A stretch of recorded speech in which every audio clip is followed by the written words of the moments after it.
Muy bienvenidos. Muchas gracias por la presencia, para todos los que nos acompañan. En primer lugar, muchas gracias, ministra. Muchas gracias, Marilí, líderes, quienes son nuestros grandes aliados hoy día, el Diario Financiero, y a todos nuestros grandes panelistas, a Carolina de los Ríos, a José Luis del Río, a Bernardo, a Tucapel. Muchas gracias por estar acá. Nuestra invitación hoy es para celebrar el Día del Dirigente Sindical. Hoy se celebra el día 27 de septiembre, que es el domingo, y que además también se celebra el aniversario de Manuel Bustos. Pero hoy no queremos simplemente apagar una velita de cumpleaños, sino que celebrar la activa participación y la profunda transformación que está viviendo en pandemia el rol del dirigente sindical en nuestro país. Ya desde el estallido social y luego extensamente por la pandemia, hemos sido y aún somos testigos de un cambio rotundo a nivel global. Los liderazgos, las relaciones, la hegemonía, las empresas, los mismos modos de trabajar, los trabajadores, la política, todo está en plena transformación, donde la incertidumbre se ha transformado en nuestro libro de cabecera. Y en este contexto resulta inevitable hacer un llamado a los dirigentes sindicales a que ejerzan un rol nuevo y distinto al de ser exclusivamente representantes de los trabajadores y hábiles negociadores. Ya no pueden ver la organización desde la rivalidad, sino del liderazgo, del diálogo y la colaboración. Hoy los dirigentes sindicales deben acoger una nueva vocación, junto con los gerentes de personas, transformarse en el brazo más robusto dentro de las empresas. Son ustedes los llamados a tender puentes desde un diálogo más genuino, sostenible y con propósitos compartidos, ejerciendo un liderazgo más inclusivo, más empático y transformador. Y quien nos dejó, a mi juicio, el mejor legado en materia de diálogo y conciencia social fue Manuel Bustos. Y hoy día también festejamos hoy su mirada, siempre constructiva y generosa, como sindicalista y parlamentario, que es la misma que nos debe inspirar en este tiempo complejo que enfrentamos como país. Los invito entonces a ejercitar ahora mismo este diálogo para que ésta se transforme en una conversación transparente, franca, colaborativa, y sobre todo que construya un horizonte que promueva la resiliencia en las organizaciones, aumentando el capital social de las empresas. Los dejo con Marilí Líders para que dé inicio a esta conversación.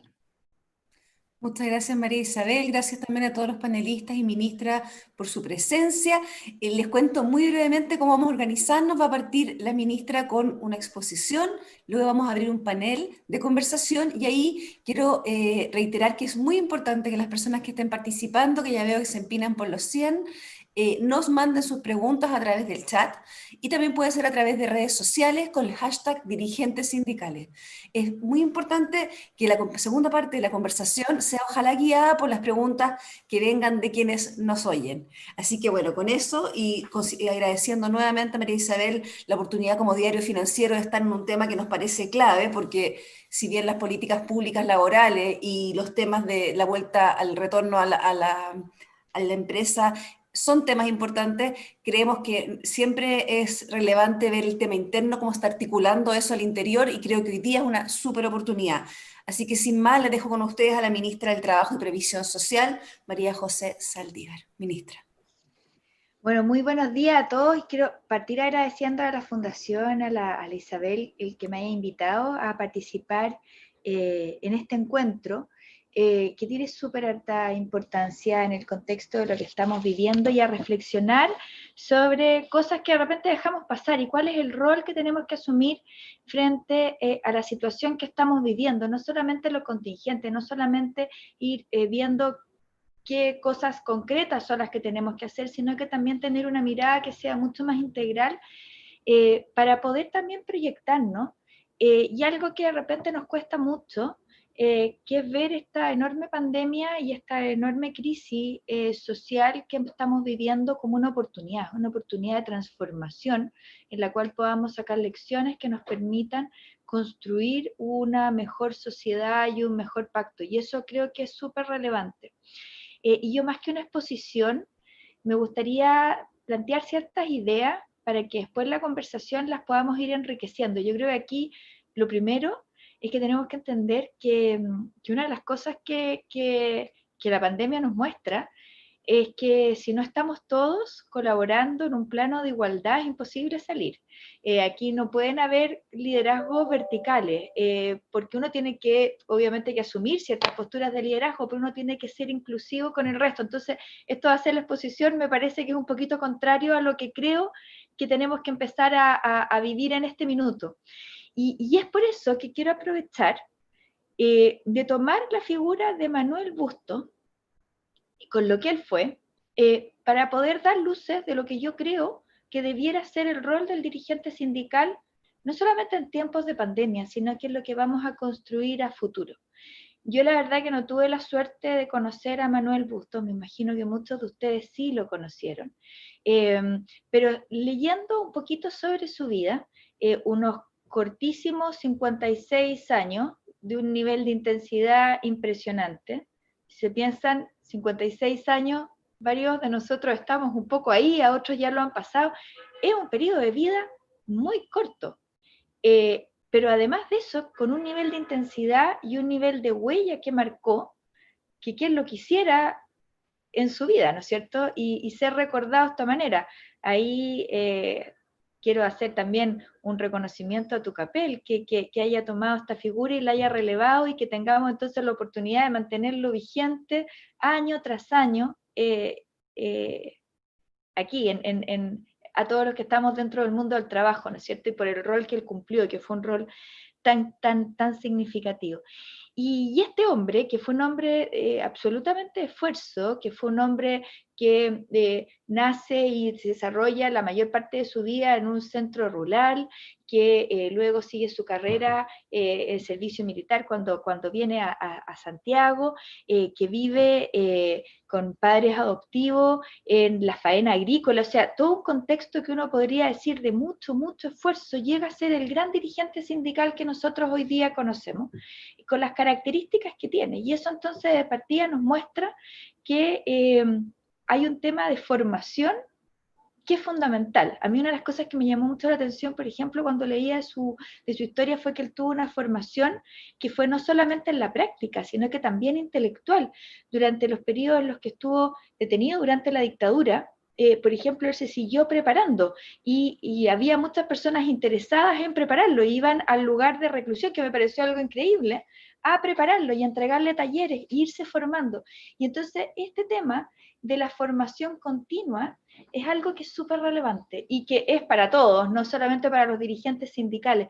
¿Cómo tenemos que entender de que nunca hemos llegado a el tope de nuestras potencialidades y que siempre podemos seguir construyendo y siempre podemos ir formándonos para poder ir sacando lo mejor de nosotros y también para poder ir adaptándonos y adecuándonos a las nuevas necesidades? Creo que ese es un punto que es importantísimo, el de la preparación. Nosotros necesitamos tener dirigentes sindicales que estén muy preparados, que manejen todo tipo de temas, que no le tengan susto a ninguno, para poder tener realmente una interacción que sea muchísimo más horizontal, tal como lo planteé antes. Y lo mismo respecto del resto de los actores, porque solamente cuando uno logra tener este nivel de conversación en horizontalidad, uno puede ir avanzando de una manera que es diferente. Entonces, yo creo que este tema de la horizontalidad, de la preparación, del no haberse dejado nunca estar, es un tema que yo considero que es súper relevante y que la figura de Manuel Bustos lo muestra. El segundo elemento que yo considero que es muy relevante en él es la firmeza. Él sabía defender con mucha fuerza sus ideas, a sus representados, a sus ideales. Esto acá le trajo muchísimos problemas. Todos sabemos que durante el periodo de la dictadura él estuvo relegado, él estuvo fuera del país, él estuvo detenido, y esto acá claramente fue por no claudicar frente a esos principios que él tenía. Pero junto con esta firmeza, con esta convicción, con este saber distinguir entre lo que se puede y lo que no se puede, y llevar adelante este concepto, él también era una persona de profundo diálogo. De hecho, a mí me llama la atención, porque yo no lo conocí en forma personal, pero las fotos que yo he visto de Manuel Bustos, todas las fotos que he visto de Manuel Bustos, transmiten una sonrisa que es muy especial.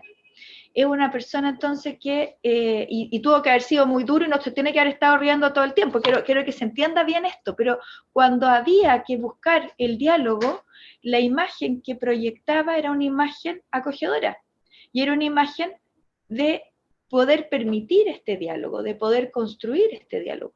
Y esto es súper difícil, porque normalmente las personas, cuando nos enamoramos de nuestras propias ideas o nuestras propias convicciones, nos cuesta mucho poder aceptar la postura del otro.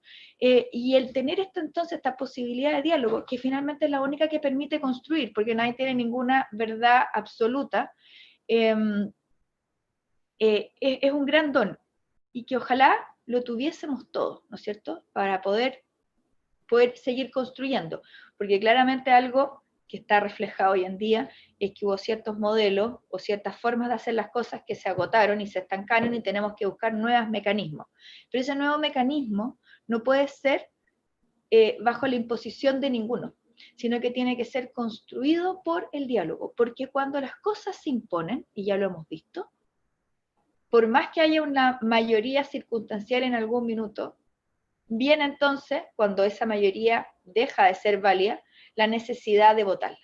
Y esa forma, cuando no fue construida a través del diálogo, normalmente incorpora violencia o incorpora algún tipo de intransigencia. Y eso no es la forma de poder avanzar, ¿no es cierto? Uno tiene que ir construyendo en torno a lo que hay antes. Y por lo tanto, quiero también destacar este rol o esta característica del dirigente sindical en torno a lo que es el diálogo, que creo que es algo fundamental y que quiero insistir, no solamente es algo que deban tener los dirigentes sindicales, sino que tenemos que tener absolutamente todas las personas. Es algo que es bien relevante.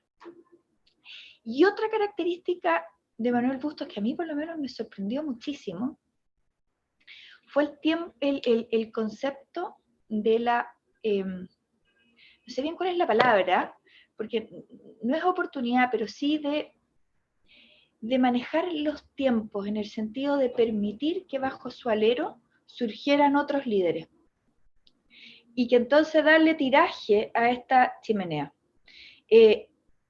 Y al permitir eso, el también saber hasta cuándo tenía que estar en un determinado lugar y no perpetuarse en un determinado rol. Y eso es súper relevante, porque uno normalmente cuando se siente cómodo, uno se instala en el sillón, en el que sea, y uno dice, bueno, esto soy yo, y no permite que haya nuevos liderazgos, porque no hay nadie que lo pueda hacer tan bien como yo. Pero además de eso, se produce que uno también deja de poder seguir creciendo y de poder seguir buscando otro horizonte, a lo mejor en otras áreas. Y eso en la figura de Manuel Bustos uno no lo ve, porque uno ve que tuvo una evolución, hubo cambio en su vida, e incluso terminó siendo diputado de la República, porque creyó que en ese lugar él también podía seguir aportando. Y esto también creo que es súper importante de cara a el tiempo que estamos viviendo, en el cual estamos viendo enormes cantidades de nuevos liderazgos que se están formando y que se están generando.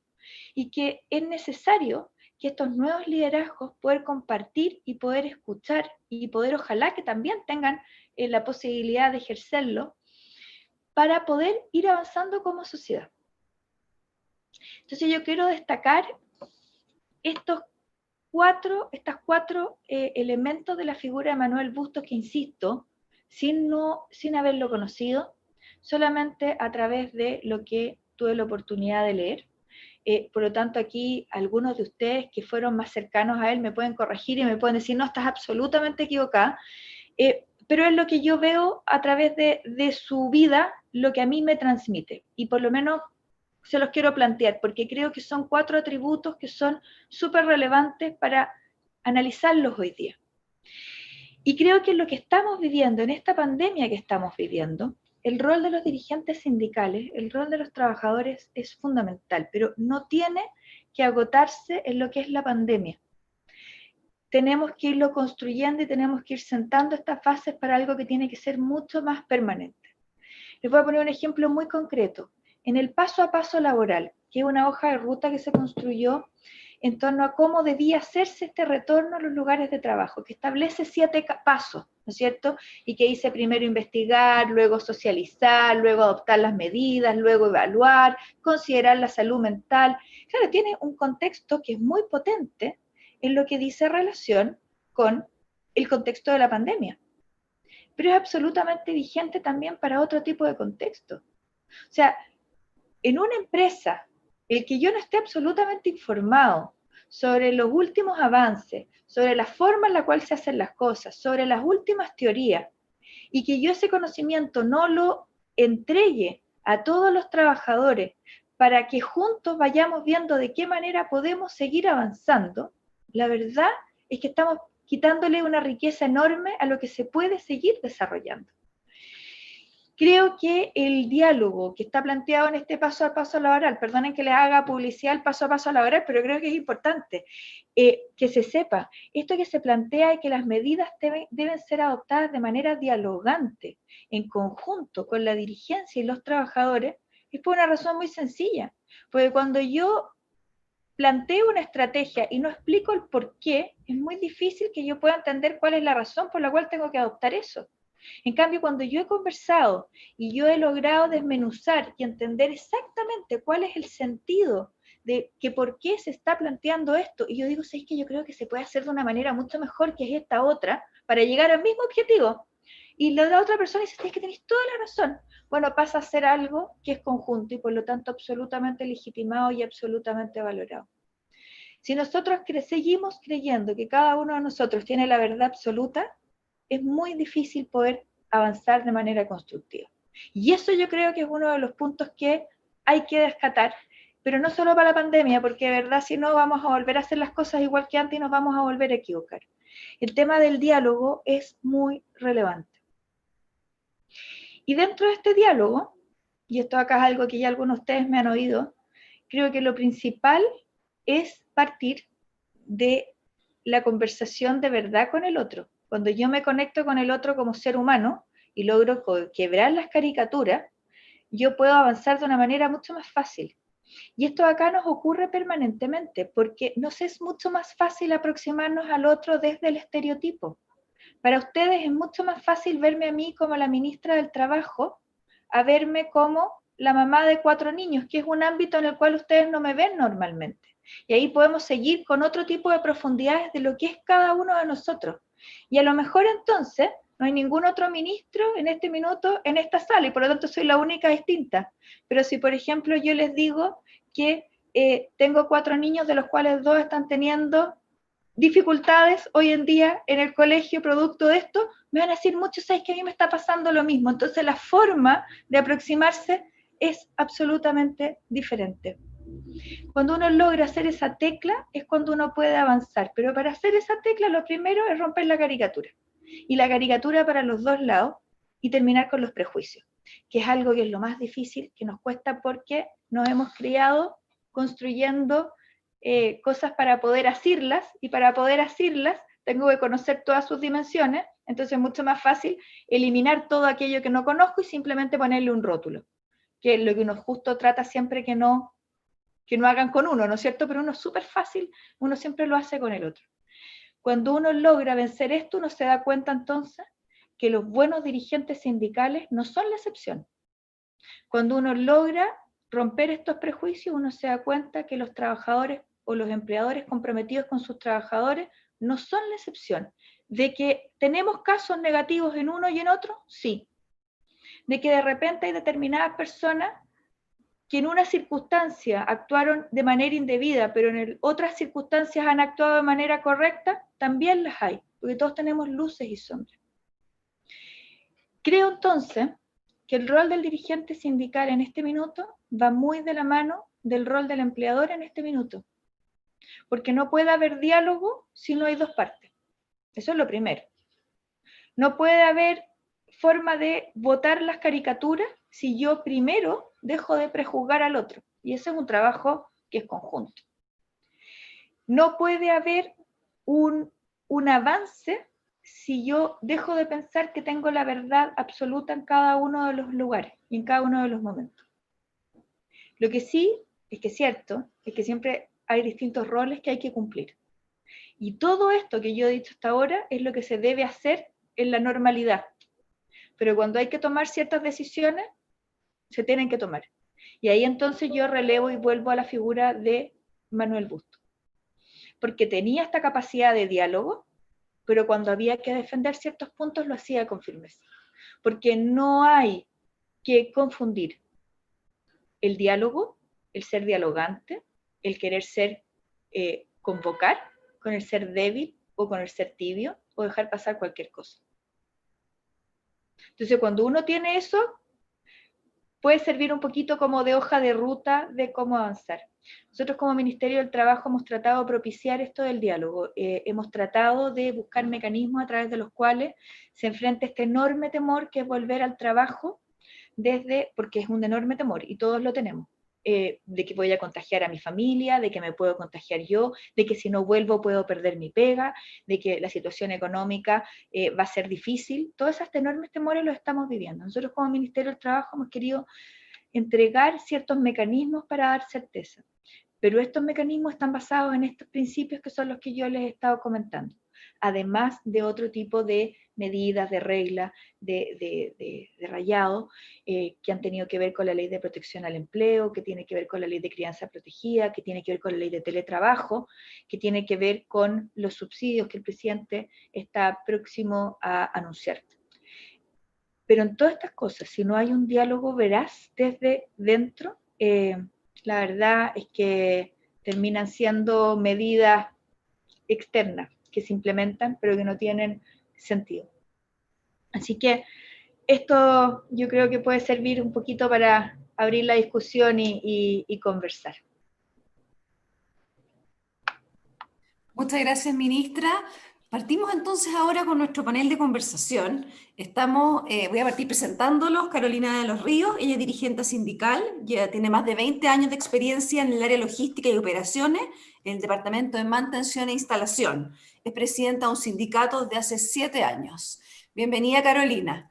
Voy a sacar si quieren sus micrófonos. José Luis del Río es empresario y ha removido la mesa estas últimas semanas con un muy interesante avance en Friosur, del cual nos podrá contar más adelante, donde los trabajadores pasaron a tener un 20% de la propiedad. Bienvenido, José Luis, a este panel. Está también con nosotros Tucamel Jiménez, diputado integrante de la Comisión Laboral, quien es ingeniero de ejecución eléctrico de profesión y se ha dedicado a la política en los últimos años. Está también con nosotros Bernardo Larraín. Bienvenido, Bernardo, que es el presidente de la SOFOFA y que tiene amplios nexos en el mundo empresarial. Así que bienvenidos a todos. Gracias por estar con nosotros. Me gustaría partir con una pregunta, Carolina. La ministra enfatizó, basada en el ejemplo de Manuel Busto, pero también en otros ejemplos, la necesidad de una formación permanente, la necesidad de seguir adquiriendo nuevas competencias para ejercer el rol de dirigente sindical. Yo te quería preguntar cuáles son las últimas, qué cosas nuevas hoy día un dirigente sindical debe estar mirando en materia de formación, temas que han ido surgiendo en el último tiempo y que probablemente hace unos años no eran relevantes. Hola, buenos días. Bueno, primero que nada agradecer, ¿no es cierto?, esta invitación que nos hace la Fundación Carlos Vidal Espantoso, agradecer a María Isabel y a todos los panelistas que hoy están acá con nosotros. Respecto a tu pregunta, Marilis, solo comentarte que, bueno, en el tiempo que yo ingresé como dirigente sindical, la verdad es que el único ímpetu que tuve para hacerlo fue la voluntad del cambio, ¿ya? Queríamos que esto, el sindicato de nuestra empresa tuviese un cambio, ¿ya? Y respecto de lo que tú hablas de estas capacitaciones constantes, yo creo que ahora lo más importante es con esta pandemia, que sin duda nos vino a dar vuelta el mundo, ¿no es verdad? Nos vino a cambiar y a derrotar muchos paradigmas que teníamos y la forma en que estamos trabajando también. Yo creo que lo más importante tiene que ver con el mundo de las tecnologías, porque como hablábamos hace un rato con María Isabel, sin duda que la tecnología, que es un ámbito tan frío, en algún minuto que uno lo ve de manera tan lejana y tan fría, hoy, sin embargo, nos ha venido a acercar a todos, ¿ya? Entonces yo creo que eso uno tiene que irlo repasando siempre, el tema de las tecnologías y poderlas usar de la buena manera como estamos haciendo hoy en día, ponte tú con este webinar, ¿ya? El tema de las capacitaciones, perdón, es un tema que siempre tiene que estar activo, que siempre tiene que ir funcionando, que siempre tenemos que tener conversatorio, eso es muy importante. Yo diría que más que capacitarse en algún plano en general, el tema que a mí me dispone es el conversar, el diálogo. Yo creo que el diálogo con las distintas áreas de una empresa en particular y con el distinto mundo sindical de fuera, los distintos empresarios también que hay fuera, eso para mí es súper relevante, María. Ahora me gustaría irme con esa última frase a preguntarle a Bernardo y a José Luis del Río, que tienen en el fondo experiencia desde la empresa.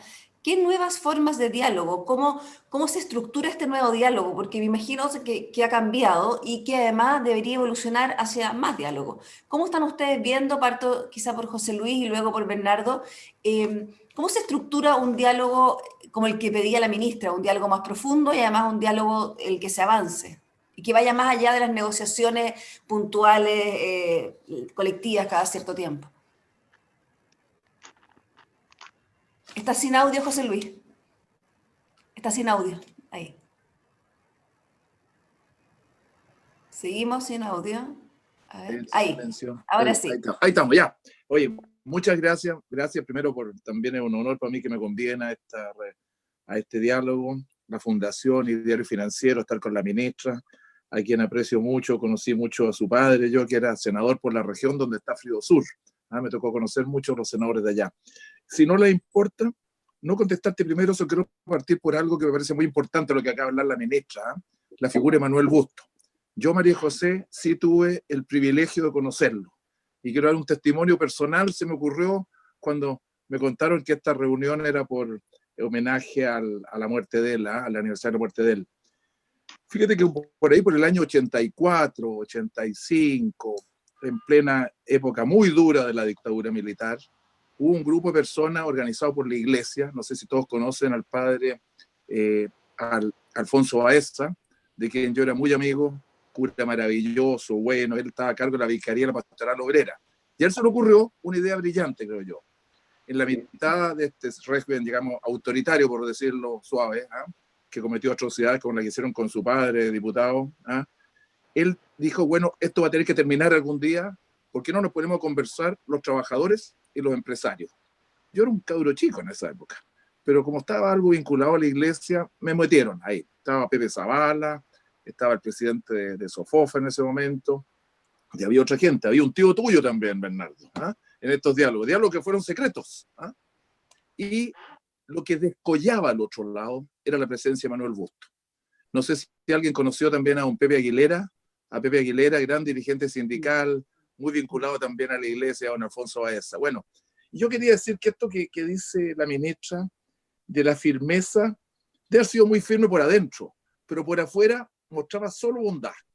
Lo quiero decir, Manuel Busto.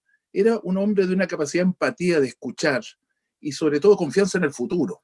Y les voy a confesar que los empresarios, que el problema que teníamos los empresarios, por lo menos empresarios tradicionales, con mucho susto, con mucha desconfianza, la idea era ponerse de acuerdo antes para no decir cosas que después ellos nos fueran a cobrar cuando volviéramos a un régimen normal. En cambio, Manuel hablaba con una libertad y él planteaba, bueno, esto tiene que terminar alguna vez, ¿por qué no vamos conversando, contémonos la verdad? ¿Cómo lo vamos a hacer cuando esto termine? Entonces, a mí, y lo dije, y lo quiero volver a decir, a mí por lo menos los trabajadores en ese momento me dieron una lección de inteligencia y de futuro, más que la que teníamos los empresarios. De decir, esto no, una dictadura militar no puede seguir toda la vida, y al mismo tiempo muy concreto, ¿cómo lo vamos a hacer para los sindicatos? ¿Van a aceptar los sindicatos? ¿Cómo lo vamos a hacer para las negociaciones colectivas? Eran preguntas absolutamente concretas y específicas. Bueno, y quiero dar testimonio de eso porque creo que se lo merece don Manuel Busto, a quien lo conocí en estas reuniones nomás, no lo conocí nunca más estuve, después lo relegaron, lo metieron preso, ¿no? Pero era una capacidad de diálogo impresionante, quería decir eso. Bueno, ahora a tu pregunta, Marilyn, dices que ahora hay que tener más diálogo. Yo, perdona que discrepe, creo que el diálogo hay que tenerlo siempre. Diálogos como el que tuvimos en plena dictadura ahí para ver cómo volvíamos a recuperar una democracia donde las empresas iban a tener que funcionar, los trabajadores iban a tener que operar y ser representados, y los empresarios y los ejecutivos también. El diálogo es una necesidad permanente, como ha dicho la ministra. Me encanta el discurso de la ministra, lo que acaba de plantearnos. Y para dialogar hay que partir por una actitud. Ustedes dicen muy bien que los dirigentes sindicales tienen que formarse. Y si me permiten, perdona que sea medio contestatario, creo que los empresarios y los ejecutivos tienen que formarse también. Y formarse a tener capacidad de diálogo, a entender que los trabajadores muchas veces tienen razón, más que nosotros, y que para eso hay que ponerse en forma horizontal, como dice la ministra, a conversar y aprender. Y bueno, y uno aprende y conoce al otro conversando. Es como lo que decía Antonio Machado, se hace camino al andar. Si uno no conversa, ¿cómo va a llegar y a quitarse los prejuicios, los estereotipos que tenemos unos de otros? Por lo tanto, yo creo que la necesidad de diálogo es permanente. Eso. Perfecto. Bernardo, la pregunta ahí, dos preguntas, me tomo de la de José Luis, y que la pregunta, ¿sigue siendo este empresariado asustado y desconfiado, o tú ves un gran avance con respecto al diálogo, como en el ejemplo que nos han dado? También tengo una pregunta del público, de Marcelo, que nos dice en el mismo sentido. ¿Está realmente el otro lado en una parada de escuchar y de dialogar? Bueno, primero gracias Marilí por la pregunta, agradecer a la Fundación Carlos Vial, que hace mucho por el diálogo entre la empresa y los dirigentes sindicales y los trabajadores. Saludar en el Día del Dirigente Sindical, el día domingo, a todos los dirigentes sindicales, en la persona de Carolina, en la persona también de dos personas que no están con nosotros, como Manuel Bustos, de quien han hablado mucho, y comparto toda esa mirada, como Tucapel Jiménez, ¿no es cierto? Y también muchos dirigentes sindicales que veo que están por el chat, y veo a Diego Olivares, en fin, saludarlos, abrazarlos y en este día tan importante. Mira, a la pregunta, yo creo que el diálogo, como dice José Luis, siempre es importante, y en ese diálogo se requieren dos partes, y ambas partes tienen que estar con esa disposición y con esa formación. Eso lo comparto 100%. Ahora, ¿dónde se hace la diferencia? Yo creo que la diferencia se hace cuando esto se sistematiza, cuando esto se institucionaliza, cuando no pasa por la buena voluntad del gerente de persona, y tampoco, o bien por la buena voluntad de los dirigentes sindicales, sino que se generan espacios sistemáticos frecuentes, institucionalizados de diálogo. Un espacio sistemático frecuente es, ¿no es cierto?, la conversación en el contexto de una negociación sindical. Yo creo que hay que generar muchos más espacios de diálogo, no solo sobre las materias que normalmente se trata en la negociación sindical, sino que con agenda mucho más abierta. Se puede preestablecer agenda, se puede en el fondo, por ejemplo, que un capítulo de la agenda sea, ¿no es cierto?, los desafíos de la empresa, Ahora, la estrategia de la empresa. Bernardo, perdón, solamente para complementar, hay personas porque nos están preguntando, nos dicen que muchas veces la relación sindical es muy fluida y muy cercana con el área de recursos humanos. Sin embargo, este diálogo requeriría que otras áreas de la empresa sistematicen también este diálogo. Bueno, yo creo que la otra vez estábamos en una reunión con José Luis y hablaba de tres patas, ¿no es cierto? La pata de la administración, por así decirlo, la pata, ¿no es cierto?, de los trabajadores, y la pata también de los accionistas. Ahora, lamentablemente esas tres patas son muy diversas, y en el fondo tampoco hay que simplificar que cada una de estas patas esté perfectamente representada, por ejemplo, en el caso de la administración, por el gerente de recursos humanos, en el caso de los trabajadores, por el dirigente sindical, y en el caso de la empresa, del accionista, por ejemplo, por el accionista controlador. Estas tres patas tienen mucha diversidad dentro. Yo creo que un desafío del diálogo y un desafío de los dirigentes sindicales, de los gerentes de empresa, es cómo lograr esa representación en circunstancias y aquí voy a hablar de cosas que quizá son polémicas, digamos, porque todos tenemos un diagnóstico distinto de por qué ocurre así, pero es una realidad objetiva que en distintas partes del mundo, y en Chile no es una excepción, hay menor sindicalización. Hay muchas personas que no están sindicalizadas. Quizás en empresas grandes hay un mayor porcentaje de sindicalización, en las empresas que yo estoy, en general hay mucha sindicalización, pero hay una realidad diversa de empresas, tanto pequeñas, medianas, como las nuevas empresas grandes, por ejemplo, empresas tecnológicas, etcétera, donde los trabajadores optan por distintas formas de representación. Y yo honestamente creo que eso no se debe a una práctica sindical de esas empresas, sino que simplemente hay una mucho mayor libertad y hay una mucha mayor diversidad de formas que los trabajadores decidan representarse. Entonces, ese dirigente sindical, ese gerente tiene que también sopesar esa realidad objetiva. O sea, no podemos presumir que el diálogo hay que reconstruirlo como se ocurrió, ¿no es cierto?, en los 80, como comentaba José Luis, en los 90.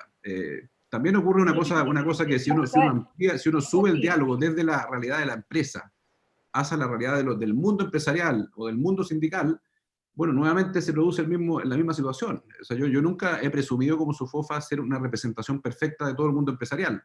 Y creo que tampoco deben hacerlo, por ejemplo, las grandes centrales de trabajadores, que sean una representación perfecta de la diversidad de mundos sindicales que hay en el país. Entonces, el gran desafío del diálogo es cómo se institucionaliza, cómo se le incorporan temas que no son los propios de una negociación colectiva, y tercero, cómo se logra esa representación en un mundo tan diverso, y no podemos cerrar los ojos frente a esa diversidad, y no podemos cerrar los ojos tampoco frente a la incorporación de tecnología. O sea, de repente yo veo que se trata de restablecer diálogo con la misma cáscara que teníamos hace 10 años, hace 20 años, hace 30 años. Claro, que eso no, y eso no es real, porque insisto, hay mucha diversidad en estas tres patas. Los accionistas no son solamente el controlador.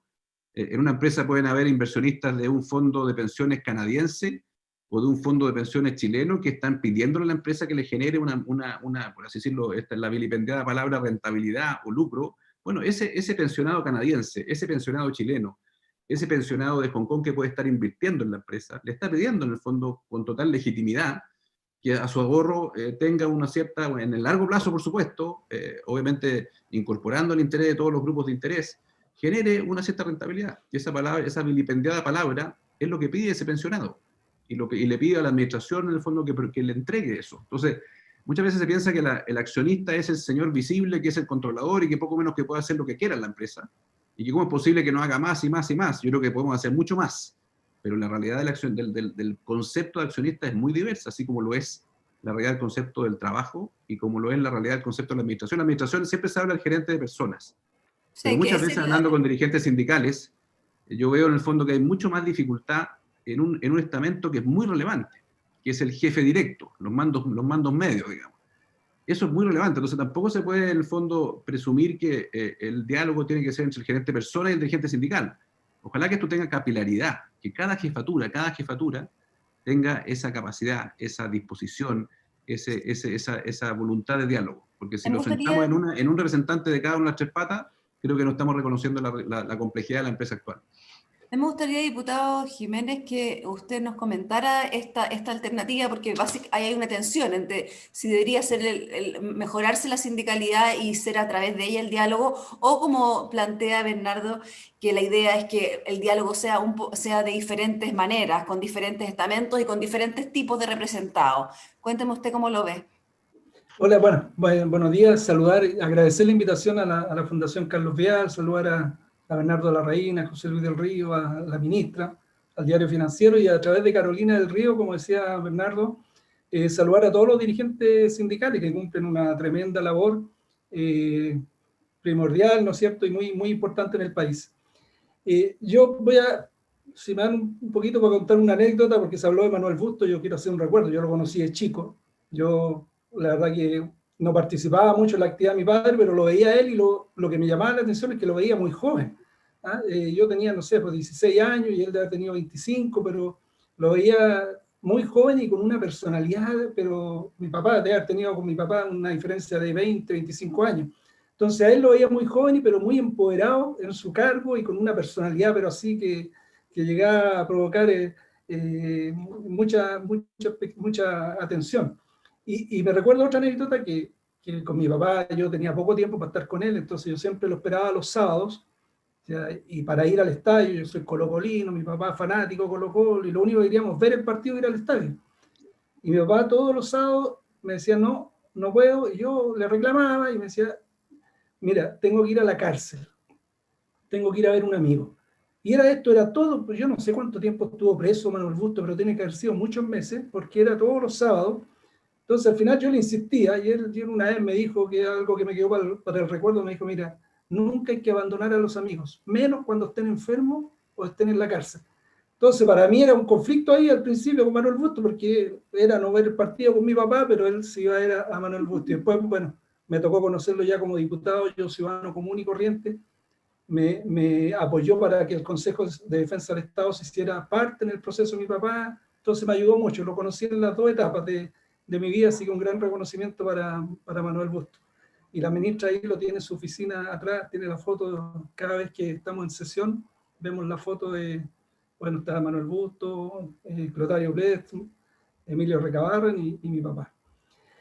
Mira, yo, la verdad que, hablando de la formación, yo cuando llegué a Chile me recuerdo que me tuve que instalar, me costó mucho, después formé la fundación Tucapel Jiménez Alfaro y que el objetivo que tenía era capacitar dirigentes sindicales, porque yo siempre me recuerdo que mi padre me decía, yo estudié en la Universidad de la Vida, y eso siempre me quedó, porque él no tuvo la posibilidad, a pesar que llegó, ocupó hartos cargos, fue director de presupuesto en la IRINCO, pero él nunca tuvo la posibilidad de ir a la universidad, entonces ya me eduqué en la Universidad de la Vida y mi formación profesional y también sindical fue la experiencia que le dio la vida. Entonces yo decía, bueno, si eso se puede, ¿no es cierto? Muchos dirigentes tienen esa experiencia que es vital a la hora de hacer gestión. Si eso se puede complementar con capacitación, con formación, yo creo que es lo ideal. Yo llegaba con la idea del año 95 de hacer estos cursos a través de internet. Me encontraba que estaba medio loco porque no había llegado, por supuesto, esa modalidad acá. Yo venía de Suecia, me costó mucho hacer esos cursos. Entonces, para mí es súper importante la formación en los dirigentes sindicales y que exista el diálogo. Y acá se habló de la confianza. Yo creo que también es muy importante establecer confianzas que no se dan de un día para otro. Eso se da a lo largo del tiempo. Tú decías algo muy importante, el gerente de recursos humanos en general va cambiando. Puede estar algunos años, pero el dirigente sindical es de vida porque es vocación, porque lo llevan en la sangre. Entonces, un dirigente sindical nace y muere dirigente sindical. En cambio, el gerente de recursos humanos lo más probable es que a lo largo de su vida cambie de empresa, tenga que relacionarse con otro. Entonces, de repente, ahí en ese escenario yo creo que es muy importante también que se haga parte la figura máxima de la empresa. Y fíjate que quiero poner dos ejemplos de cuando hay confianza en la empresa, porque yo creo que eso es un punto vital. Cuando yo no me acuerdo de la empresa, no la voy a nombrar porque no estoy seguro si son así o no, pero yo creo mucho en la negociación colectiva, en la sindicalización, porque viví en Suecia, no es que lo haya leído, lo viví en carne propia. Yo pertenecía a un sindicato, negociábamos todo se negociaba a través del sindicato, y tengo las cifras, no es que lo piense, que cuando hay mayor sindicalización, cuando más trabajadores están sindicalizados, los conflictos disminuyen. Muchas personas creen que no, si se arman más sindicatos y hay más sindicalización, mayor conflicto. Y es al revés, o sea, la referencia que tenemos de los países que tienen mayor sindicalización es así lo indica, que hay menor cantidad de conflictos. Y si así, diputado, ¿por qué en Chile esto sigue manteniéndose en niveles relativamente bajos? Porque fíjate, yo creo que hay una explicación bien clara. En la dictadura se dejó una reforma laboral que minimizó al máximo los sindicatos. Se instaló la figura de los grupos negociadores, que al final a algunos les puede parecer bien o no, pero el grupo negociador lo que hace es que negocia, consigue algunas cosas y después desaparece. Nadie se hace cargo de que se vayan cumpliendo en el tiempo, todo es muy diferente a un sindicato. Se dejó, imagínate que hasta en la Constitución hoy día se le prohíbe a los dirigentes postular al Congreso, siendo que hoy día un empresario perfectamente puede ser parlamentario, senador, incluso presidente de la República, pero un dirigente sindical no tiene la opción de postular al Congreso. Entonces, hay muchas cosas que minimizaron y por supuesto también fallas, división en los propios sindicatos. Hay que reconocer lo que yo siempre también digo, hago la crítica para ambos lados. Por ejemplo, el mayor ejemplo de esto es lo que ocurría con los trabajadores del Transantiago, que llegaban, nos pedían audiencia a nosotros y de repente uno preguntaba, no sé, por dar una cifra, no estoy seguro, hay 1.000 trabajadores y hay 500 sindicatos.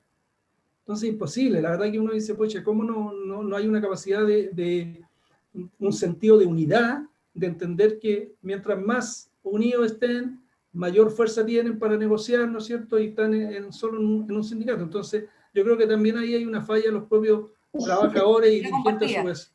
Compartida, justamente. Me gustaría llevarlos a un tema difícil y quiero partir por la ministra. Según un estudio que hizo la Fundación Carlos Vial Espantosa, el impacto de los dirigentes sindicales en esta pandemia ha sido muy positivo. Un 77% sostienen que han podido expresar sus puntos de vista, un 61% dicen que la empresa escuchó y adoptó estas peticiones, y si uno revisa el estudio, que es un estudio bastante profundo, se da cuenta de que en este periodo de pandemia ha funcionado muy bien la relación entre los dirigentes sindicales y la empresa, han estado trabajando muy juntos. Hay un porcentaje muy bajito que siente que no ha tenido nada que ver en cómo la empresa ha enfrentado la pandemia. Sin embargo, vienen tiempos diferentes, vienen tiempos donde probablemente vamos a ver un aumento de los despidos, si es que se cumple lo que las encuestas que se han hecho hasta ahora. Una vez que termine la protección del empleo, probablemente va a venir un periodo más duro con respecto a los despidos. ¿Cómo va a ser ese diálogo y qué tan preparados están internamente estas fuerzas para asumir esos shocks, ministra? A ver, yo creo que justamente lo que trataba yo de plantear es que lo que hemos vivido producto de esta pandemia, de esta crisis, tiene que ojalá proyectarse en el tiempo, ¿no es cierto? Y tenemos que buscar el mecanismo para que esto sea la forma en la cual nosotros nos desarrollemos y sigamos llevando las conversaciones. Cada empresa y cada comunidad humana se organiza y se relaciona de una manera distinta, y por lo tanto no va a haber una sola forma en la cual esto se vaya a dar. Pero lo importante entonces es que destacando esto y destacando cuáles son las características de cada uno de los lugares, y ahí yo también quiero un poquito destacar lo que planteaba Tucapel o lo que planteaba Bernardo, cuando uno tiene, por ejemplo, en una empresa que hay 10, 20 sindicatos, claro, uno dice claramente aquí no hay una unidad de propósito, pero también puede ser que esos mismos trabajadores, producto de una cultura que ha habido en ese lugar, se hayan organizado de una manera distinta, y a lo mejor la conversación es tan fluida que tampoco sea necesaria. Entonces, uno tampoco puede estigmatizar o plantear cuál es una sola de las medidas, porque va a depender mucho de lo que ocurre al interior de cada lugar de trabajo, cuál es la válida, y creo que no es bueno estar imponiendo determinados modelos por las características de cada uno de los lugares. Uno puede plantear ciertas formas porque han dado resultados, y eso es súper potente, pero también es bueno saber de que hay otras formas en las cuales uno puede dar esta relación. De hecho, a mí me ha tocado, por ejemplo, ver empresas en que los mismos dirigentes o los trabajadores dicen, nosotros, y acá me gustó mucho el chat que hablaba que no se tenía que hablar de recursos humanos, sino que una gerencia de personas. Nosotros no necesitamos relacionarnos con esta gerencia intermedia porque directamente lo hacemos con el dueño, y los temas los planteamos porque a él le gusta verlos de primera fuente. Y creo que también es otra forma en la cual uno puede llevar esto cuando uno considera que finalmente lo más relevante en cualquier institución son las relaciones interpersonales. Pero entonces cuando también uno tiene una mayor formación y uno entiende mejor qué es lo que está ocurriendo, uno puede llegar también a soluciones que son mucho más consensuadas. Si uno trabaja en un determinado restaurante, por poner un ejemplo chico, en la cual no ha habido absolutamente nada de movimiento, y lo que se busca es tratar de buscar una alternativa, va a ser muy distinta la conflictividad que se va a dar producto de determinadas decisiones, si es que uno tiene el convencimiento que a ese lugar le está yendo fantástico, ¿no es cierto?, al interior del lugar. Y por eso es tan importante en esta conversación que haya también mucha más transparencia en los elementos y conocer bien cuál es la realidad de cada uno de los lugares. Nosotros, sin embargo, estamos trabajando fuertemente para evitar o tratar de mitigar lo más posible que se dé la solución o que ocurra lo que tú señalas, que es que hay una enorme cantidad de pérdida de puestos de trabajo.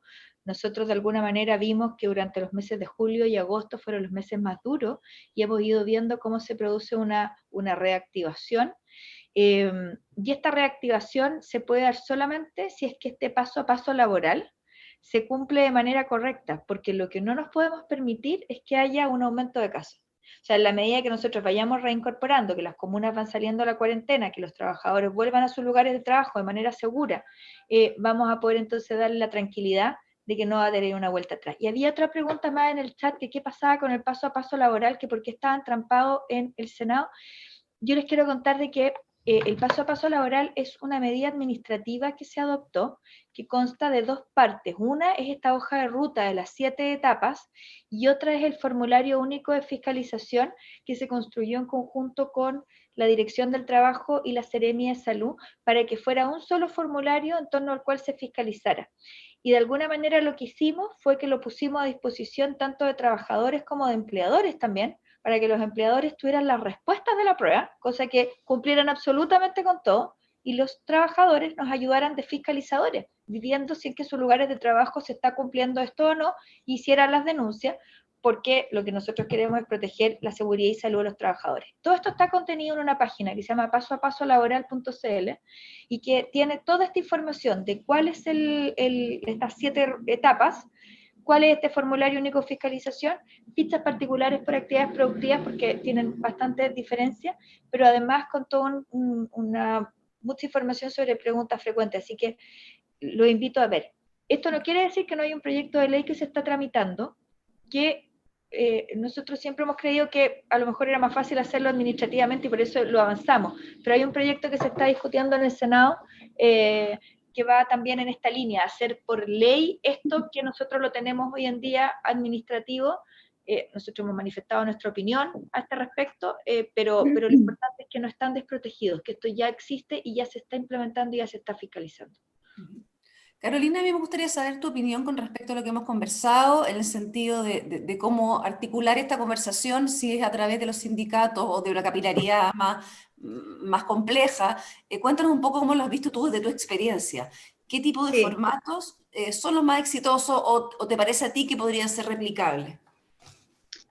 Te voy a hablar desde la experiencia que yo he vivido en este tiempo de ser dirigente sindical. La verdad que lo que a nosotros nos ha resultado muy bien es sin duda poder tener espacios de conversaciones con el área de personas y también con otras áreas que no tienen que ver con área de personas. Hemos tenido reuniones mensuales, tenemos reuniones también trimestrales con el gerente general de la empresa, tenemos conversaciones a diario con nuestros trabajadores, ya lo que nos permite poder llevar material fresco a estas reuniones, digamos, y hacer estos levantamientos en base a las necesidades y al sentir de los trabajadores.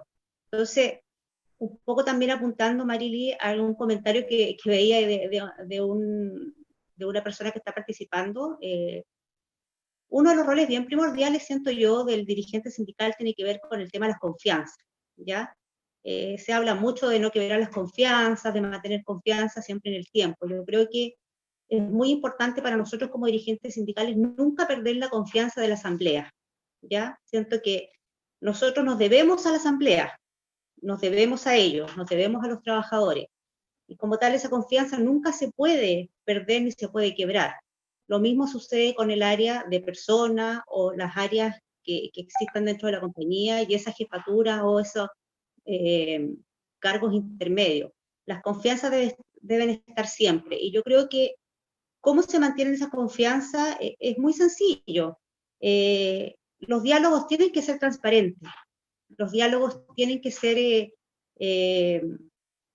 frontales, de buena manera, de manera respetuosa, escucharnos, porque de repente como uno está enfrente de otro, uno se cierra un poco a la escucha, ¿ya? Y quiere que lo que uno está diciendo es lo que prime, y no escucha al resto. Y en esa escucha, en esa empatía, en esa confiabilidad, uno tiene que buscar mejoras. ¿Mejoras para quiénes? En el caso de nosotros, mejoras para nuestros trabajadores, y también estar siempre en la misma vereda de la empresa, porque finalmente el carro tenemos que tirarlo todo juntos. Aquí no sacamos nada con decir ustedes están allá y nosotros en esta otra vereda, sino que tenemos que ir en un bien comunado. Por eso que es tan importante, sobre todo en este tiempo de pandemia, que nos vino a dejar con los pies hacia arriba y la cabeza hacia abajo, en cierto modo, tener esos diálogos transparentes y sobre todo tratando temas de seguridad hoy día por el tema de la pandemia para nuestros trabajadores, para que ellos se sientan seguros, sobre todo los que están yendo a las instalaciones, porque hay otro porcentaje que está con teletrabajo, ¿no es cierto?, que es una nueva también forma de trabajar y que seguramente va a quedar por mucho tiempo en el tiempo. Yo creo que las empresas se van a ir transformando en este teletrabajo, va a haber mucha gente que va a quedar en forma permanente, a lo mejor con teletrabajo, pero también lo más importante para nosotros como dirigentes ha sido darle la seguridad a los trabajadores que tienen que cumplir día a día una instalación, que tienen que salir de sus casas. Yo creo que si nosotros que estamos con teletrabajo tenemos temor, ellos tienen el doble temor que nosotros que estamos desde las casas.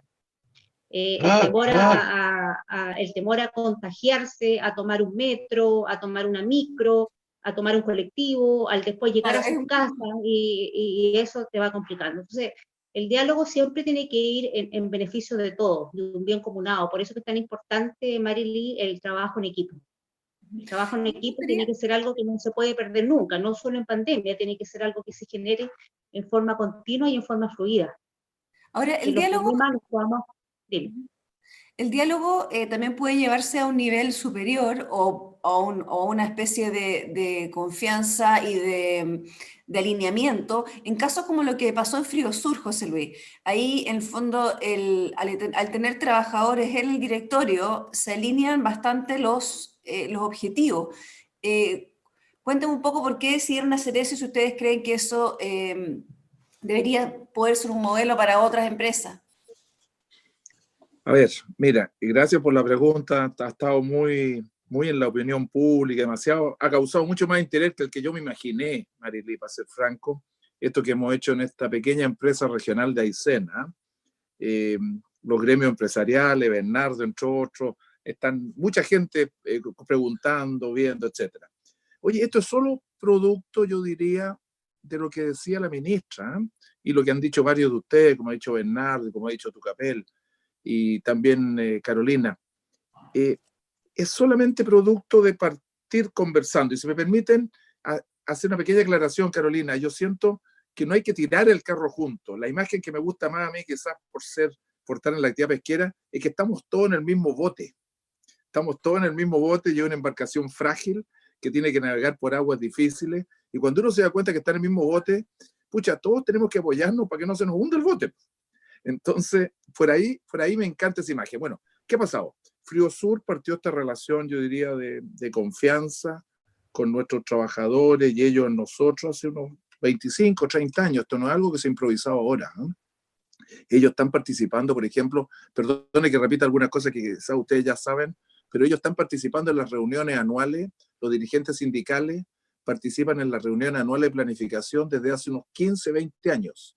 Y con la misma cantidad y calidad de información estratégica de los desafíos de la empresa, qué vamos a hacer, qué pasa con las distintas actividades legislativas que hace el Parlamento, que nos van muchas veces cercenando cosas, qué pasa con la competencia internacional, qué pasa con los desarrollos de nuestra filial en el exterior. Ellos participan en todo, no hay número que no conozcan. Entonces, de lo que se trató simplemente es que ellos participando, ellos cuidando, ellos viniendo a discutir con muchas personas cuando pesqueros de otras regiones quieren ir a pescar a Aysén. Es un tema muy importante. De nuevo, el mismo bote. Estamos cuidando los recursos de Aysén para todos los habitantes de Aysén. Los trabajadores, los dueños de las empresas, todos los que viven allá y vivimos allá. Ellos son los que más cuidaban esta empresa. Entonces estoy repitiendo algo que dije. Si la cuidaban tanto como que si fuera propia, ¿por qué no fuera propia mejor? Entonces nos pareció un acto más de justicia esto de que ellos participen en la propiedad, que la van a pagar. O sea, ellos ya son plenamente dueños con derecho a recibir dividendos, pero la van a pagar con esta suscripción, digamos, la suscripción lo suscribieron, pero con el pago del aumento de capital en 15 años. Y bueno, obviamente, como ya son dueños del 20%, y hay un directorio de 5 personas, tienen ahora un puesto formal en el directorio. Y a mí me gustaría, si no les importa, porque me pareció muy, muy bueno lo que habló Bernardo de las 3 patas, esa imagen es mía, la verdad. Entonces, la quiero explicar un poquito más para que se entienda. A propósito del mismo bote, tirar el mismo carro. Lo que yo siempre he afirmado desde hace años es que la empresa es una mesa de 3 patas. Eso es muy importante. Las 3 patas son los dueños, los accionistas, que puede ser hasta el fondo de Hong Kong, o un dueño con cara conocida, los ejecutivos y los trabajadores. Y todos ustedes saben que una mesa con 2 patas se cae. Entonces, las 3 patas son indispensables. Esa es la imagen. Son 3 patas de una mesa. Falta una y no hay. Por lo tanto, yo rechazo y muy fuerte, cuando se dice, bueno, y los trabajadores y la empresa. Pero ¿cómo? Si los trabajadores son parte integral de la empresa. Digamos, los trabajadores y el gerente, los trabajadores y la administración, o los trabajadores y los accionistas, pero la empresa la constituimos todos. No hay empresa si no hay las 3 partes permanentemente. Y eso es cuando uno se da cuenta que se necesita uno a otro, que todos nos necesitamos. Estoy repitiendo las palabras de la ministra nomás, de que para hacer empresa tenemos que estar juntos. Bueno, lo hacemos juntos. Y la última cosita corta es que quiero reforzar lo que acaba de decir el presidente Sofofa, Bernardo. Este diálogo tiene que ser más institucional. No es cuestión de buena voluntad o de ser buenas personas, por favor no lo entiendan así. Y yo creo que también llegó el momento en Chile, y eso es lo único que me atrevo a proponer a las otras empresas, porque lo nuestro puede haber sido demasiado extremo, con una trayectoria demasiado larga. Lo que sí me atrevo a proponer es que partamos por institucionalizar la conversación entre estos tres estamentos, entre estas tres patas. Tiene que ser institucional y formal, y no puede reducirse solo a la negociación sindical reivindicativa y de remuneración y de beneficios sociales cada 2 años. Los trabajadores, yo creo que es muy conveniente y muy bueno para la empresa que participen en todos los problemas fundamentales de la empresa. Hay que aprenderle a los japoneses. Yo aprendí mucho de ellos cuando empecé trabajando con Suzuki hace muchos años atrás. Ellos participan y muchas veces aportan mucho en los problemas de productividad, de calidad, de cómo hacer las cosas mejor, porque ven más cosas que los que ven los gerentes, que muchas veces están demasiado arriba, demasiado lejos. Y ya que estamos hablando de Friosur, no quiero perder la oportunidad, porque sé que nuestros dirigentes nos están oyendo ahora ya en Puerto Chacabuco. El presidente del sindicato Friosur, que hoy día es director de la empresa, sabiendo que se celebrará el Día del Trabajador este domingo, quiso mandarle un saludo a todos los dirigentes sindicales que están oyendo. Dice lo siguiente, palabras de él, que me lo mandó hoy día a las 7:30 de la mañana. Dice: un saludo fraterno a cada uno de los dirigentes que están escuchando este seminario y que hacen posible el mantener su asamblea en estos tiempos difíciles. Instarlos a todos ellos a la búsqueda del diálogo con los empresarios. Miren esta palabra: a revivir el amor y la alegría en nuestras bases para construir la democracia que Chile se merece en este siglo XXI. Te digo, yo escucho a Rubén Leal estas cosas y me quedo, pero como me voy para adentro. Ojalá pudiéramos hablar nosotros un lenguaje así. Gracias, Rubén. Acaba de ser transmitido esto a todas las personas que están oyendo. Gracias, Rubén. Bernardo, me gustaría tomar las palabras de José Luis, pero también ver, en algunas empresas se han logrado estas soluciones, digamos, innovadoras, adelantadas. ¿Qué estás viendo tú a nivel más estructural, más allá de diálogos, que podrían ayudar en profundizar estas tres patas, como mencionó José Luis? Bueno, yo me sumo a lo que dice la ministra, que cada empresa es una realidad diferente. Entonces, cuando uno está sentado en un rol como el de presidente de la SOFOFA, que representa una gran diversidad de empresas, porque tenemos quizás las 170 empresas más grandes de Chile, pero también nuestros gremios regionales, que son 22, representan a un mundo pyme, mediano, regional. Entonces, tratamos básicamente de hacer recomendaciones que sean en el fondo aplicables a distintas realidades empresariales, o bien poner un conjunto de prácticas que dibujen esa frontera que siempre está subiendo de buenas prácticas empresariales con el objeto de cada empresa en función de su realidad particular adopte tal o cual con distintas ponderaciones. Entonces, pero sí creo que hay un elemento común. Yo, por ejemplo, una cosa bien práctica. Yo escucho a Carolina y dice: nos juntamos todos los meses, no solamente con la gerencia de personas, sino que también con jefatura, el gerente general cada 3 meses. Yo creo que muchas empresas, desde el estallido y desde la pandemia, generaron espacios de diálogo con una frecuencia, con una agenda de temas y con una institucionalización que básicamente subió varios peldaños. Entonces, mi recomendación: aquello que hicieron, aquello que están haciendo en cada empresa, con ocasión de la pandemia, con ocasión del estallido, déjenlo como una práctica institucionalizada, permanente, en régimen, y esa práctica, en mi opinión, debe incorporar, como dice José Luis, estas tres patas. Yo soy un firme creyente de que está el mundo de los trabajadores dentro de la empresa, está el mundo de la administración dentro de la empresa, que también son trabajadores, dicho sea paso. Tampoco es bueno separar los gerentes con los trabajadores, porque son ambos igualmente trabajadores, digamos. Y el mundo de los accionistas. Entonces, ahora, ¿qué es lo que es muy importante aquí? Porque en el fondo el pegamento de esta mesa es la confianza. Y la confianza se construye a partir de comprensiones recíprocas del rol del otro.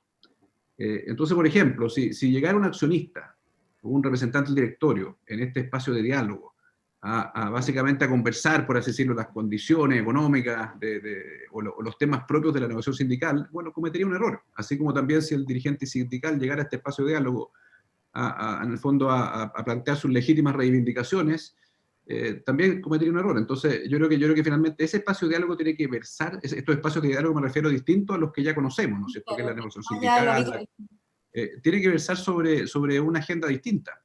Y para generar confianza, que cada una de las partes sea coherente con esa agenda. O sea, si estamos hablando, por ejemplo, hoy día las empresas hacen trimestralmente, le explican a todos los trabajadores y conversan sobre los resultados de la empresa. Hace 15 años lo hacían solamente con los analistas de Nueva York, quizás. Y era muy impresionante de que no lo hiciéramos con los trabajadores, que es nuestro principal deber, digamos, que estén bien informados de lo que está pasando en la empresa. Eso hoy día ocurre. Y se habla de eso, se habla de los planes futuros, se habla de los proyectos, se habla, como dice José Luis, de la estrategia. Yo no le tengo temor alguno a incorporar al mundo del trabajo a la formulación estratégica, pero estamos conversando de eso, ¿me entiendes? Tú si yo levantara la mano y dijera, en el fondo, me voy a atribuir una función que es propia de la administración, estaríamos rompiendo la confianza en ese espacio de diálogo. Yo creo que sí. Mi punto es el siguiente: hay espacios para los temas propios de una conversación entre administración, como dice José Luis, y dirigentes sindicales, en el espacio de la negociación sindical o de conversaciones individuales de las condiciones económicas del trabajo, del contrato, en fin. Y también hay espacio para conversar una agenda mucho más abierta de temas. Pero mi recomendación es que aquello que están haciendo hoy día por la pandemia, mantenerlo. Lo que dijo Carolina, reuniones mensuales, trimestrales, y tanto con la gestión con la gerencia de personas, como con las jefaturas, como con el gerente general, y yo agrego algunos espacios de conversación con cierta frecuencia con representantes del directorio, me parece que sería una recomendación perfectamente extendible. O sea, la pandemia habría sido sería una oportunidad, digamos, de hacer eso por primera vez y mantenerlo. Y ocurre con el trabajo a distancia. O sea, yo creo que efectivamente hay inquietud, hay temor de perder el empleo, de cómo va a ser en el fondo el retorno, por así decirlo. Vamos a volver a trabajar como estábamos trabajando en febrero, o algunas de estas cosas que hemos experimentado en la pandemia van a permanecer como permanentes. Entonces, el deber de la empresa, de la administración, del directorio, es llenar ese vacío de inquietud con acciones, diciéndole, mire, este esquema que teníamos de trabajo a distancia, hemos aprendido mucho. Hay problemas, hay personas que no lo pueden hacer, pero vamos a ofrecerle a usted un abanico de alternativas, y ahí viene el tema de la flexibilidad y la adaptabilidad, que se adapta a su realidad particular, y esta experiencia que tuvimos, que es como una especie de piloto masivo, aprendemos de él, pero no queremos volver a como trabajábamos en febrero. Quiero que usted no tenga inquietud. O sea, vamos a trabajar y vamos a hacer en el fondo estos espacios de reunión mensual, donde participan, ¿no es cierto?, trabajadores, administraciones, algunos directores. Los vamos a mantener de esta forma. Aprendimos de él, lo hicimos. No crea usted que van a desaparecer porque ya está atrás de nosotros lo peor de la pandemia. Entonces yo creo que ahí tenemos una oportunidad de llenar ese vacío de inquietud, de temor, de preguntas. El tema de la reconversión laboral. O sea, personas se deben preguntar a sí mismos, está bien, quizás mi empresa me ha mantenido mi trabajo, quizás no ha utilizado la ley de protección del empleo, pero ¿qué va a pasar en 2 meses más? ¿Qué va a pasar en 3 meses más? Tomarme eso, Bernardo, de preguntarle al diputado Jiménez y a la ministra, porque parte de cómo se va a delinear, o sea, cómo vamos a armar esta nueva manera de trabajar, tiene ciertas restricciones legales, tiene ciertas, en el fondo, estamos dentro hoy día con la nueva ley de teletrabajo, que probablemente nos va a quedar corta a poco andar. Quiero preguntarle, diputado Jiménez y ministra, ¿qué tipo de agenda laboral hace la flexibilidad se está planteando y qué tanto podría avanzar la parte legal para permitir estas fórmulas nuevas y más ajustadas a diferentes realidades? Hoy día sabemos que hay una legislación que tiene ciertas rigideces en términos de horarios, en términos de horas, etcétera. Gracias, Marín. Mira, antes no sé, no voy a evadir la pregunta, pero quería, pues se me puede olvidar que soy una de las personas que me enteré leyendo la prensa, ¿no es cierto?, lo que hizo José Luis del Río. A mí me gustaría voy a proponer en la Comisión de Trabajo, invitarlo, si usted quiere, para que nos cuente esa experiencia, porque yo siempre siento que los trabajadores son parte fundamental de la empresa, o sea, el crecimiento de cualquier empresa tiene que hacerse de la mano de los trabajadores, y en este caso, siendo parte de la empresa, yo creo que está marcando un precedente sumamente importante y yo creo que está predestinado al éxito. con seguridad van a tener mayor productividad porque se van a sentir parte, es ponerse la camiseta. Así que felicitaciones por eso, que yo creo que es un ejemplo. Segundo, yo decía lo del diálogo. El diálogo tiene que ser permanente, tiene que haber confianza. Esta confianza se crea a lo largo de los años. En Chile nadie sobra, hay muy buenos empresarios, los empresarios y las empresas son necesarias, los trabajadores son fundamentales. Yo quería poner un ejemplo en la intervención anterior, que se me fue la idea hablando, era que, por ejemplo, de todas las confianzas, hay ejemplos de empresas que cuando a la empresa le ha ido mal, los sindicatos se han reunido y los propios trabajadores han dicho, ¿sabe? Nos vamos a bajar el sueldo. Para que no despidan a ningún compañero, nos vamos a bajar el 10, el 15% del sueldo todo para apoyar a la empresa para que funcione. Y muchas veces eso no ha sido recíproco a la hora de que a la empresa le va bien. Por eso también ahí yo estoy, ahora la ministra Isabel presenté hace poco un proyecto para que poner en la mesa la discusión de cómo se reparten las utilidades, ¿no es cierto? Hoy día hay dos, hasta el artículo 47 y el 50, y en general se usa este tope de 4,75 veces o ingresos mínimos mensuales, entonces yo creo que ahí también puede haber una fórmula para que el trabajador se sienta parte de la empresa. Respecto al futuro, yo creo que, claro, el teletrabajo quedó para, como decía Carolina, ya quedó para, ¿no es cierto? Con esto la pandemia se instaló y vamos a seguir muchas personas trabajando a través de la casa y por eso hay que regularlo. Yo ahí comparto que nosotros teníamos antes de la pandemia muchas dudas respecto a esto, sobre todo incluso muchas dudas que también tenían las organizaciones sindicales y yo creo que hoy día quedaba mostrado que es más necesario que nunca y lo que hay que hacer es regular los horarios, los descansos, que tú no estés trabajando con reuniones Zoom a las 10 de la noche, a las 9. En general, tenemos que hacer un esfuerzo ahí para regular bien eso.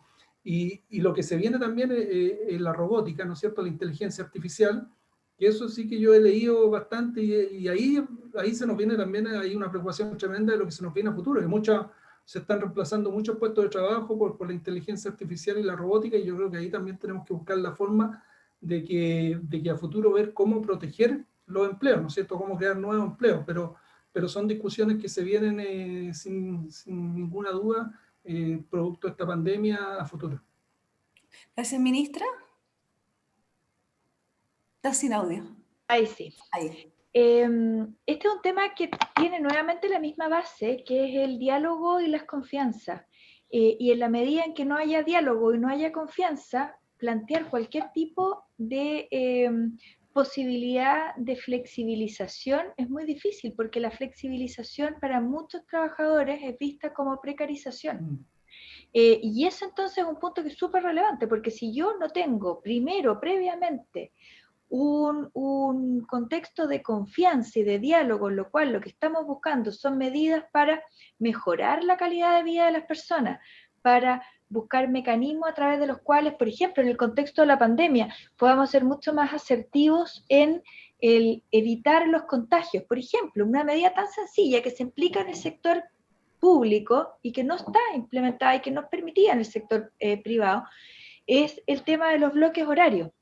Si yo tengo bloque horario, yo tengo un bloque en el cual yo puedo entrar a trabajar, que está entre una hora y otra, y entonces yo automáticamente postergo mi salida o la adelanto según la hora en la que ingresé a trabajar. Esto es una medida que es súper potente para evitar, por ejemplo, las aglomeraciones. Pero cuando se ha discutido en el Parlamento, esto acá ha sido visto y ha sido rechazado porque se ha visto como potencialmente precarización, porque se ve que eventualmente podrían a mí exigirme llegar antes y que yo entonces tendría que salir después, y todo un tema que tiene que ver con la falta de confianza y con la falta de poder realmente entender cuáles son las razones que están detrás de esto. Entonces, creo que esta materia es una que realmente la debiéramos de avanzar, pero teniendo como base estos principios. Porque en ningún caso las medidas, y en esta materia laboral hay que ser súper claro, uno tiene que ir avanzando en más derechos, en ningún caso ir retrocediendo. Y por lo tanto las medidas que se van implementando tienen que ir fortaleciendo el mundo del trabajo. Y producto de la pandemia nos vamos a encontrar con que existen una serie de temas que a lo mejor se deberían de implementar para poder proteger de mejor manera la vida, la salud y la seguridad de los trabajadores. Y aquí quiero poner el ejemplo del teletrabajo. El teletrabajo fue fuertemente resistido durante muchísimo tiempo porque se veía como una forma a través de la cual se podía precarizar la relación laboral. la tramitación de la ley fue súper compleja y con Tucapel nos tocó muchas excepciones en esta ley y era muy válido y había que obviamente que despejar cualquier tipo de inquietud que existiera al respecto. Pero claramente la ley se aprobó con muchísima rapidez a la primera semana de la entrada en vigencia no entrada en vigencia, esto acá ojalá hubiera sido por decreto que hemos tenido virus, pero lo habríamos eliminado, no, de esta pandemia. Y entonces cuando se implementa, es cierto, se implementó no como corresponde, porque un día para otro estaban todos los trabajadores en su casa, los empleadores no pudieron tomar todas las medidas que correspondían, de entregar todos los insumos, también de ver lo que tenemos que ver, o sea, cómo se garantizan y se respetan el derecho a la desconexión, una serie de cosas que son súper relevantes, pero en la marcha lo fuimos haciendo. Y hoy en día todos esos temores que habían, yo creo que en gran medida se han mitigado. Hay casos en los que sí hemos visto problemas y que sí hay que fiscalizar y que sí hay que corregir, pero como herramienta en términos generales, ha sido una herramienta que ha sido muy valorada y que realmente dio una posibilidad concreta de poder seguir funcionando durante todo este tiempo. Entonces, yo creo que en esto mismo hay que ir abriéndose a otras medidas de flexibilización que podrían ser transitorias mientras estemos en este periodo y a lo mejor después evaluarlas si se mantienen o no, tal como lo hicimos con la ley de teletrabajo, que se estableció que se tenía que hacer una evaluación año a año para ir corrigiendo los problemas que pudieran tener. Y así tenemos una serie de medidas que tenemos que ir tomando para poder ir avanzando, pero primero, en base a una confianza y en base a un diálogo. Es decir, nadie puede tener la sospecha de que esto se está haciendo para vulnerar los derechos. Pero además de eso, porque tenemos que ir avanzando, hay una serie de temas hoy en día que se van a tener que hacer de una manera diferente. Las jornadas de trabajo se tienen que plantear de una manera distinta. El tema de la corresponsabilidad también es una oportunidad que nos ha dado la pandemia. Ha estado papá y mamá en la casa haciéndose cargo de todos los niños. No podemos volver a dejarle el cargo o el peso de la maternidad exclusivamente a las mujeres. Y entonces en ese sentido hay ciertas cosas que podemos ir avanzando, pero insisto, en base a este diálogo que sea sincero y que sea sin pensar que el otro tiene una agenda oculta. Y después tenemos que ir viendo cómo lo podemos ir implementando, pero para poder hacer cualquier cambio que sea sustantivo y que sea real, tenemos que tener este sustrato primero desarrollado, y que la pandemia, nuevamente les digo, yo creo que nos está dando una enorme oportunidad para poder avanzar en temas que antes habrían sido impensados. Yo tengo una última pregunta. Este público de este foro es sumamente activo, de los más activos que he visto en cualquiera de los que me ha tocado moderar. Tenemos muchas preguntas, muchos comentarios, y se los agradezco porque eso lo enriquece la instancia. Sin embargo, tengo una última pregunta para Carolina, que se repitió en varios minutos de la conversación, que tiene que ver con la formación de líderes jóvenes, tiene que ver con la sensación de algunas de las personas que están en nuestro grupo, que dicen que también, por otro lado, en las dirigencias sindicales se necesita renovación, que hay en empresas y en ciertas áreas líderes sindicales durante mucho tiempo, y que esto de alguna manera no favorece el recambio y la confianza finalmente. Si te pregunto a ti cómo lo ves tú, esta nueva camada, y si es que efectivamente tiene espacio y la dejan entrar en los sindicatos. ¿Ahí me escuchan? Bueno, en la dirigencia que yo estoy representando hoy en día, tenemos dirigentes jóvenes y yo, que soy la mayor de ellos, digamos, ¿ya? Eso me da una luz a mí de esperanza, porque siento de verdad que hay, a ver cómo explicarlo para que se entienda. Siento que dentro de las asambleas a las cuales uno representa, en la que yo represento en particular, hay personas muy jóvenes y también hay personas muy, muy mayores, ¿ya? Que llevan muchos años trabajando en la empresa. Sin embargo, cuando uno quiere que ellos se interesen por estas materias, no es muy fácil, fíjate, a pesar de que de repente uno dijera, no, ahora la gente tiene más participación, dice más en las asambleas, conversa más en las asambleas, o en las prácticas que tengamos de espacios más pequeños para conversar con cada una de las áreas, pero fíjate que no es tan, por lo menos yo te estoy hablando de mi experiencia, no es tan fácil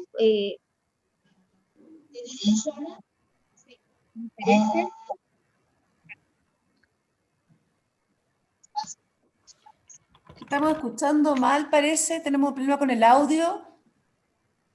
No sé si soy yo o... ¿Los demás escuchan bien a Carolina? ¿No? No. Si quieres, Carolina, Hay voy con un problema. una pregunta final a Tucapel mientras tratamos de ver qué pasa con tu audio. Diputados, nos están preguntando desde el público cómo cree usted que se puede sacar la inercia de la negociación colectiva de estos diálogos. Cómo sacar en el fondo eso, que es un eje claramente de la relación sindicato-administración, pero cómo hacer que eso no sea lo único. Y hay una pregunta para usted que hacen dos de los asistentes. Bueno, yo creo profundamente en la negociación colectiva, porque yo soy una persona que creo en lo colectivo más que en lo individual, creo en la solidaridad, y a mí, yo siempre lo he dicho y soy un convencido de que es la mejor forma de que los trabajadores puedan conseguir mejores beneficios, mejores condiciones. ¿Ah? Pero no veo otra forma que no sea a través de la negociación con la empresa, sino es a través de una negociación con el sindicato y en los periodos que se produce esta negociación colectiva. Pero yo creo que lo que puede ayudar también es a tener este diálogo que hemos dicho acá en la conversación, un diálogo permanente, ¿no es cierto?, de qué es lo que va ocurriendo, porque me imagino que uno cuando negocia por una cantidad de años, ¿no es cierto?, pero a través de esos años pueden ir ocurriendo hechos, circunstancias distintas a lo que se negoció, y entonces ahí está la disposición tanto de la empresa como de los trabajadores y la voluntad de cambiar y de ir incorporando nuevas cosas. Yo creo que por eso la confianza y el diálogo permanente, yo creo lo que puede también un poco ayudar a lo que es la negociación colectiva. Pero reemplazar lo que es la negociación colectiva, yo creo que no veo otra forma que no sea esa, porque están todos los trabajadores ahí unidos negociando con la empresa. Gracias, diputada. Carolina, no sé si te podemos escuchar ahora. ¿Nos escucha? Sí, ahora, perdón, sí, quedé a medias con la intervención. Que hay una dificultad en entusiasmar a gente joven para que siga en el fondo siendo dirigente sindical y se forme y avance en eso. Sí, es compleja esa situación, Marilyn, como yo te comentaba, porque finalmente, a pesar que las personas en general, de cualquier ámbito de edad, tienen mucho